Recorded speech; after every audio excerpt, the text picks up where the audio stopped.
Welcome back to e-education with Harsh Thakkar.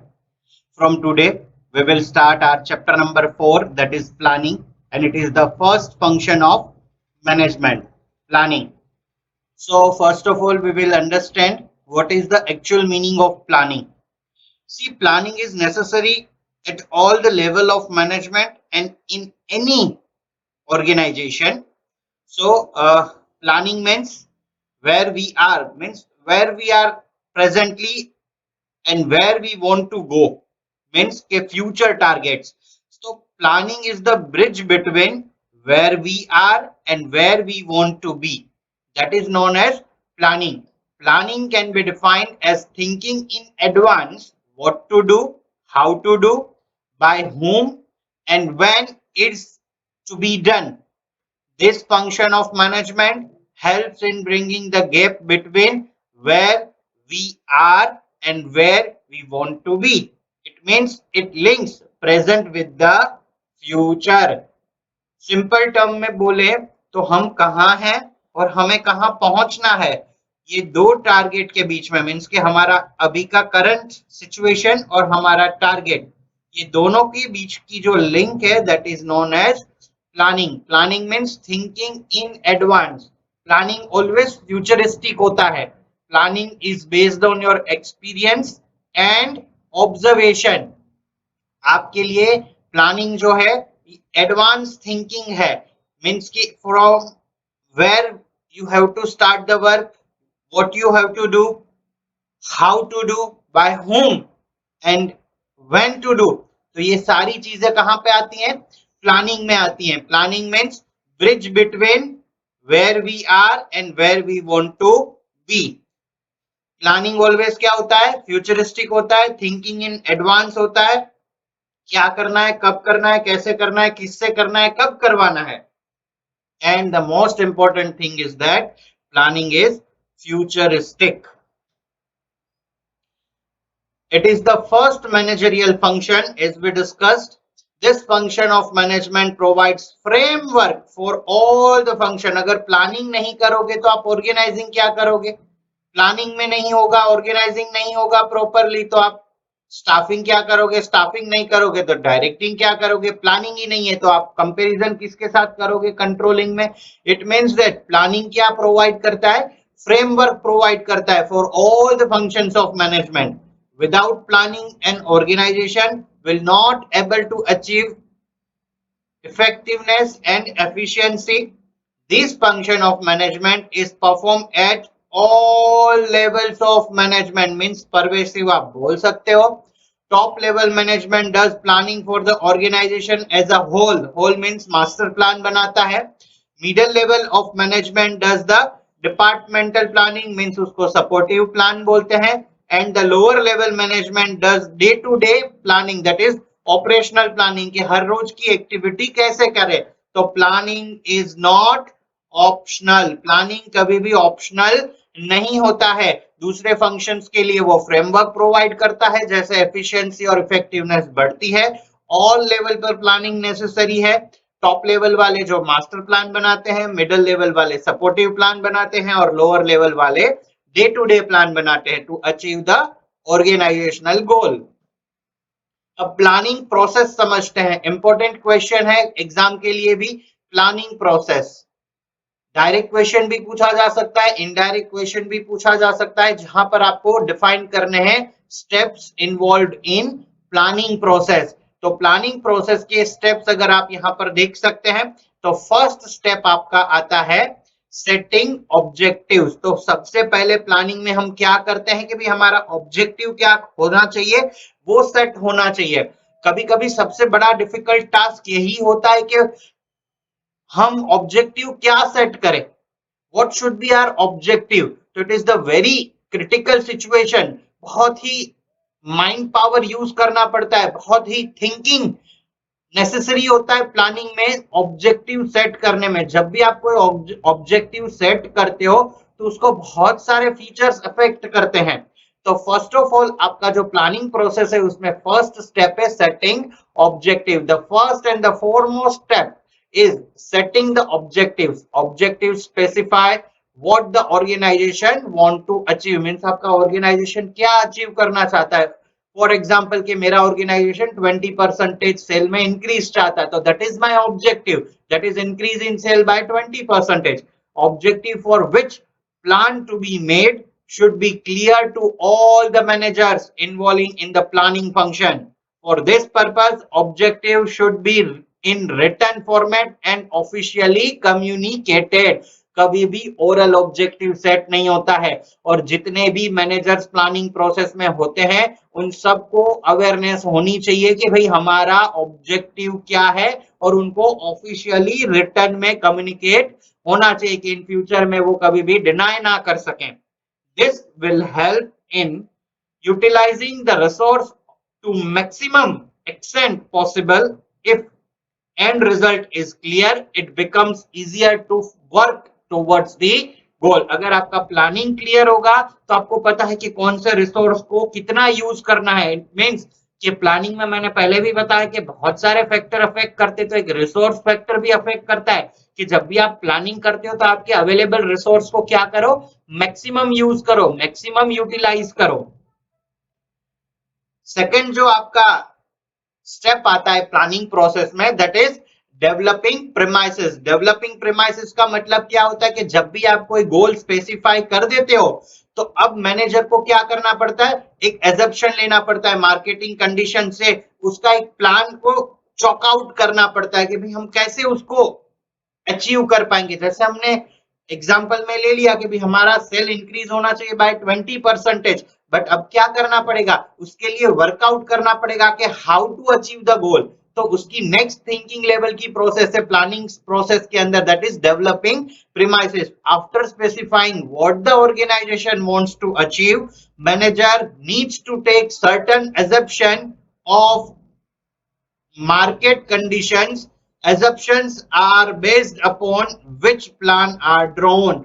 Means के आपके plan के हिसाब से मार्केट कंडीशन को भी रिसर्च करना पड़ेगा, उसके ऊपर भी स्टडी करनी पड़ेगी. एग्जांपल से समझते हैं. If the objective is to increase sale by 20%, then the manager needs to capture either the new market or increase the share in the existing market. with 20% आपको ज्यादा करना है सेल, तो जब आपके करंट कस्टमर है उसके ऊपर तो आप टारगेट नहीं कर सकते, बिकॉज वो तो आपके कस्टमर है ही. बट अगर 20% इंक्रीज करना है तो आपको क्या करना पड़ेगा, नया मार्केट को अचीव करना पड़ेगा, या तो करंट मार्केट के अंदर आपके जो स्टेक होल्डर्स हैं उसको इंक्रीज करना पड़ेगा. For this purpose manager will take certain assumption about the potential left in existing market and potential of new market. तो भाई करंट कस्टमर को क्यों वो हमारा प्रोडक्ट छोड़ रहे हैं, या तो फिर उनको कैसे इन्फ्लुएंस किया जाए कि ज्यादा से ज्यादा परचेज करें. That is the process of planning. And second, that is called developing premises. Third आता है identify alternate course of action. इसका मतलब क्या होता है कि भाई जब भी आप कोई ट्रेडिशनल मेथड से जाते हो तो एक इनोवेशन करके एक नई मेथड भी आपको इनोवेट करनी चाहिए. कि भाई आपका प्लान ए चल रहा है 10 सालों से, शायद इस साल ना भी चले तो आपके पास प्लान बी रेडी होना चाहिए. ऐसा नहीं कि एक बार ऑब्जेक्टिव सेट हो गया तो वो सिर्फ एक ही जगह से जाना चाहिए, उसके अलग अलग वेज भी होने चाहिए. It means you have to find alternate ways to achieve your goal. That is, after identifying objectives and taking certain assumption about the market conditions, manager needs to identify various methods to achieve such objectives. Manager lists down all such possible methods in the form of process chart and the operation chart etc. कि भाई हमारे पास ये goal achieve करने के लिए बहुत सारे वे हैं. आपको एग्जांपल से समझाते हैं कि here manager should practice the science not rule of thumb. It means कि हाँ सब कुछ साइंटिफिकली हम जाते हैं बट इतने रिजिड नहीं हो सकते हैं. Example, new method should be invested on the behalf of traditional method. Innovative course can be identified the involving more people sharing their ideas. बहुत सारे मैनेजर्स से पूछा जाए कि भाई आप कैसे कर सकते हो. जैसे बहुत सारे सेल्स लगते हैं, आपको एक वर्ड दे दिया जाता है सीजन एंड सेल, है ना. उसमें क्या होता है, परचेज 1 गेट 3. बट उस वन का ही कॉस्ट चार का कॉस्ट कवर कर ले उतना होता है। तो it is a one innovative method कि भाई पहले कोई एक लेने भी नहीं आता था, बट अब एक लेने आता है तो चार लेके जाता है। तो आपको बहुत सारे अल्टरनेटिव वेज फाइंड करने पड़ेंगे to achieve the goals. Fourth आता है इवेल्युएटिंग अल्टरनेटिव। कभी कभी क्या रास्ते हमें बहुत मिल जाते हैं, बट उस रास्तों को, उस वेज को we need to identify properly कि भाई ये मेरा अल्टरनेटिव्स हैं, वो पॉसिबल है या नहीं है, उसके पॉजिटिव एंड नेगेटिव कॉन्सिक्वेंसेस क्या है, उसमें मुझे कितना फायदा हो रहा है या फिर मुझे कितना नुकसान हो रहा है ना। पहले एंड सीजन सेल्स बहुत चलता था, आजकल लोग भी समझ रहे हैं कि भाई ये मामा बनाने की चीज है कि भाई एक परचेस करते हो तीन फ्री देते हैं, बट एक का रेट ही इतना हाई होता है तो हम एंड सीजन सेल में नहीं जाएंगे, हम जब फ्रेश मटेरियल आएगा तब जाएंगे, है ना। तब उसका कॉस्ट भी जब हम कंपेयर करते हैं तो मोर और लेस सेम ही आता है। तो हमें एंड सीजन सेल में जाके एक का रुपए देके चार परचेस नहीं करना है, मीन्स हम चार को नहीं खरीदना चाहते, एक ही खरीदेंगे, बट हाँ 2 महीने बाद खरीदेंगे, फ्रेश मटेरियल से खरीदेंगे। तो हर बार आपके पास जो वेज होते हैं उसके पॉजिटिव एंड नेगेटिव कॉन्सिक्वेंसेस को आपको पहले से ही आइडेंटिफाई करना होता है। That is the fourth step, evaluating the alternate courses. After identifying the various alternatives, positive and negative consequences of their implementation are discussed in the light of objectives to be achieved.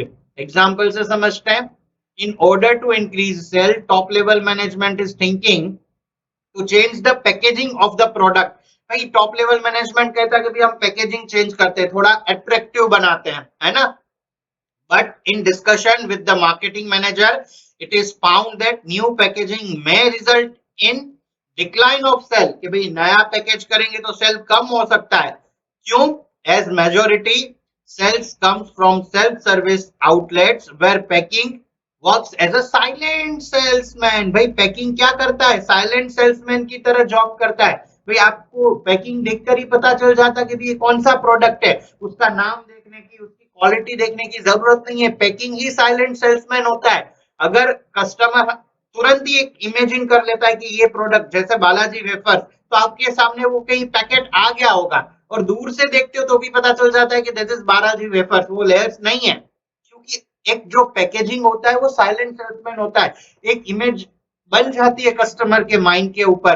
तो marketing manager कहता है कि भी अगर नया packaging करेंगे तो लोगों को समझने में दिक्कत हो जाएगी, देर हो जाएगी, उससे आपका सेल कम हो सकता है बढ़ाने की जगह पर। तो इसके ऊपर भी आपको फोकस करना चाहिए। इट मींस जितने भी आपके अल्टरनेटिव कोर्सेस हैं उसके ऊपर positive and negative consequences discuss होने चाहिए। फिफ्थ आता है सिलेक्टिंग एन अल्टरनेटिव। अब आपने डिस्कस कर लिया जितने भी पॉसिबल वेज थे आपको ग्रुप गोल अचीव करने के लिए या फिर ऑर्गेनाइजेशनल गोल अचीव करने के लिए, सारे गोल्स को आपने फोर्थ स्टेप में इवेल्युएट कर दिया। अब उसमें से जो आपका बेस्ट आउटपुट देगा उस अल्टरनेट को आपको क्या करना है? इंप्लीमेंट करना है, सिलेक्ट करना है। After evaluating each and every plan, most suitable plan is selected. Consent of majority individual should be taken while selecting the plan.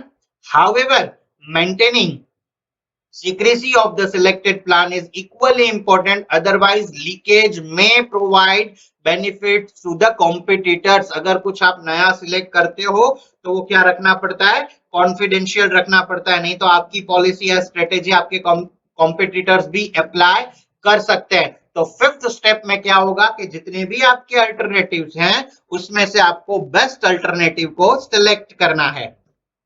Sixth is implementing the plans. जैसे आपने इवेल्युएशन कर दिया, एक बेस्ट प्लान को select कर दिया, अब उसको क्या करना है? रियल ग्राउंड पर उसको इंप्लीमेंट करना है।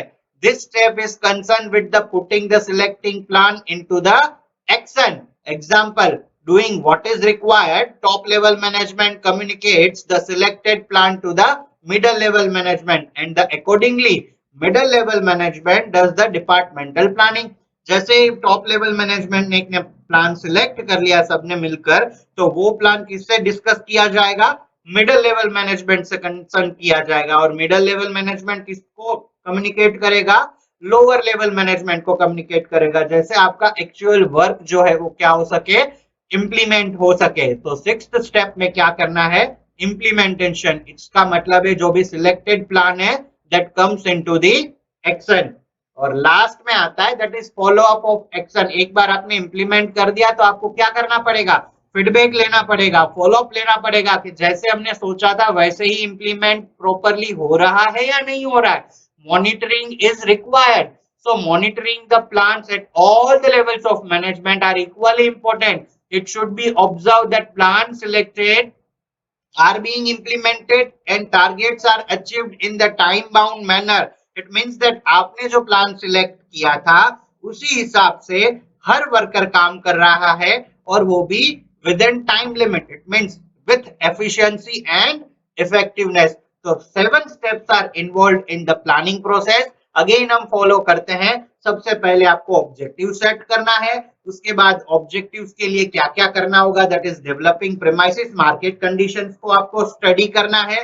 मार्केट कंडीशन के हिसाब से आपको थर्ड स्टेप में बहुत सारे अल्टरनेटिव्स वे फाइंड करने हैं जैसे आपका ऑर्गेनाइजेशनल गोल अचीव हो सके। हर एक आइडेंटिफाइड अल्टरनेटिव्स को आपको इवेल्युएट करना है, उसके पॉजिटिव और नेगेटिव कॉन्सिक्वेंसेस को डिस्कस करना है। और जब भी आपके सारे अल्टरनेटिव प्लान्स के पॉजिटिव नेगेटिव कॉन्सिक्वेंसेस डिस्कस हो जाते हैं तो एक मीटिंग में सबसे बेस्ट जो होता है वो प्लान सिलेक्ट किया जाता है, that is selecting an alternative. और उस सिलेक्टेड प्लान को मिडिल लेवल मैनेजमेंट के साथ टॉप लेवल मैनेजमेंट कम्युनिकेट करता है और लोअर लेवल मैनेजमेंट के साथ मिडिल लेवल मैनेजमेंट कम्युनिकेट करता है, दैट इज कॉल्ड इंप्लीमेंटेशन। जो आपका सिलेक्टेड प्लान है वो एक्शन में आता है।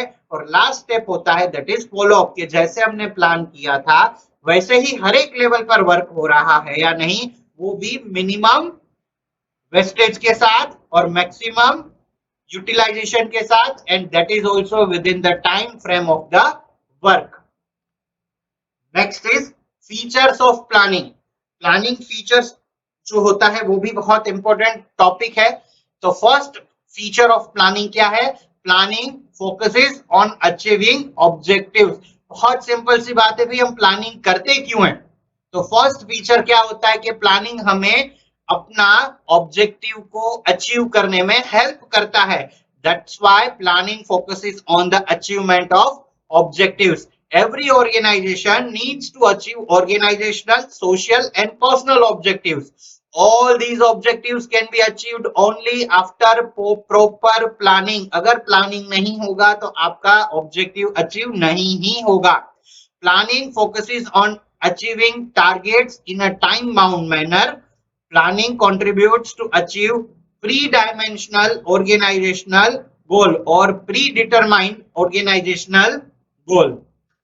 Second is planning is a primary function. First function है प्राइमरी फंक्शन है, जैसे हमने प्लानिंग की डेफिनेशन में भी समझा था कि it provides framework to all the functions of management. Means planning नहीं होगा तो और फंक्शंस वर्क नहीं करेंगे। That's why planning is the primary function. जितना इफेक्टिव प्लानिंग होगा उतना ही सारे दूसरे फंक्शंस है वो वर्क करेंगे। तो planning is a base for other functions of management. Other functions of management like organizing, staffing, directing and controlling are performed within the framework of plans drawn. In short, firstly, manager needs to plan various organizational activities and then after they should implement it. तो सबसे पहले आपको planning करना है, that's why planning is the primary function. Third आता है planning is pervasive. Definition में भी हमने किया था कि planning is required at all the levels of management. It means that top level management हो, मिडिल लेवल मैनेजमेंट हो या लोअर लेवल मैनेजमेंट हो। प्लानिंग में टॉप लेवल मैनेजमेंट कौन सा प्लान बनाता है, दैट इज मास्टर प्लान बनाता है। मिडिल लेवल क्या बनाता है, डिपार्टमेंटल प्लान बनाता है। लोअर लेवल क्या बनाता है, डे टू डे प्लान बनाता है। मींस प्लानिंग तो हर जगह रिक्वायर्ड है। It means planning is required in all types of organization, whether small organization, medium organization, large organization, है ना। Planning is required at the all levels of management, whether it's top level, middle level or lower level. That's why planning is pervasive. Next is planning is a continuous process. यहाँ पर graph में आप देख सकते हैं कि भाई आपका नया प्लान आता है, क्वार्टरली प्लान आता है, हाफ ईयरली प्लान आता है, फुल ईयरली प्लान आता है। नेक्स्ट ईयर के लिए आपको प्लानिंग करना ही है, करना ही है। It means never ending process है। Planning is a never ending process. As we know, planning provides framework for organizational activities, therefore it becomes mandatory for managers to plan। हर दिन के लिए भी प्लान करना पड़ेगा लोअर लेवल मैनेजमेंट को, middle level management को या तो फिर क्वार्टरली या तो हाफ ईयरली प्लान करना पड़ेगा, टॉप लेवल मैनेजमेंट को ईयरली प्लान करना पड़ेगा, नेक्स्ट ईयर वापस से प्लानिंग करना पड़ेगा। मींस प्लानिंग कभी भी खत्म नहीं होगा। एक बार कोई ग्रुप गोल अचीव हो जाता है, ऑर्गेनाइजेशनल गोल अचीव हो जाता है, तो नेक्स्ट गोल के ऊपर फोकस किया जाएगा। एक बार आपने प्रॉफिट कर लिया तो क्या खत्म कर दोगे अपना बिजनेस? नेक्स्ट ईयर के लिए भी प्लान करोगे कि इससे भी ज्यादा कितना प्रॉफिट हो सकता है। It means that planning is a continuous process. Fifth is planning is futuristic. मैंने पहले भी डेफिनेशन में भी हमने पढ़ा है। दैट इज प्लानिंग क्या है? Thinking in advance. Thinking in advance, it means that futuristic है। Planning is futuristic because it involves thinking in advance, what to do, how to do, by whom and when it is to be done. For example, self forecasted in the basis on which annual plans for the production and the purchase of raw material and other supplies are prepared। कि भाई आपका cell का planning कब करोगे? जब आपका raw material का planning, आपका मार्केटिंग का प्लानिंग, आपके परचेज का प्लानिंग, आपके मार्केटिंग का प्लानिंग फिक्स हो जाता है, तब आप सेल्फ टारगेट सेट कर सकते हो on the basis of your annual plan. It means that आप जो सोचते हो वो फ्यूचर के लिए सोचते हो। आप जब सोचते हो तब एडवांस में सोचते हो। That's why planning is futuristic.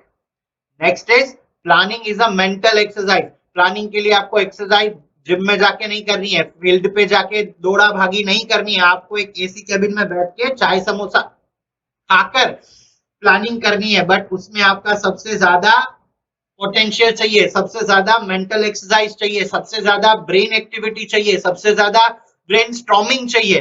That's why planning is a mental exercise. जहां पर आपको फिजिकल वर्क तो जीरो है बट मेंटल वर्क बहुत ज्यादा है। That's why mind is more powerful than physical strength. बोलते हैं ना कि मन की शक्ति बहुत ज्यादा होती है। That is the proof. Planning is a mental exercise. इसलिए मैनेजर्स जो होते हैं ना, वो थोड़े मेरी तरह मोटे होते हैं कि बैठ बैठ कर खा खा के करना है, फिजिकल एक्टिविटी कुछ नहीं होती है। तो planning requires application of mind involving foresightness, intelligent imagination and sound judgment। Manager needs to develop considerable time on planning because it helps in overcome threats and the taking benefits of the opportunities। Means plan से आपको पता चलेंगे कि हमारी strength क्या है, हमारा weakness क्या है, और हम किस तरह से हमारे वीकनेस को हमारे स्ट्रेंथ से ओवरकम करके बेनिफिट्स ऑफ opportunities ले सकते हैं। It involves logical and systematic thinking rather than the guesswork। guesswork planning में नहीं चलता है कि भाई हम कर लेंगे। हाइपोथेटिक वर्ल्ड में प्लानिंग कभी भी सक्सेस रिजल्ट नहीं दे सकती। आपको बहुत सारा लॉजिकल वर्क करना पड़ेगा और वो भी सिस्टमेटिक थिंकिंग प्रोसेस को फॉलो करते हुए। That's why planning is a mental exercise. Thank you. In the next part we will meet again.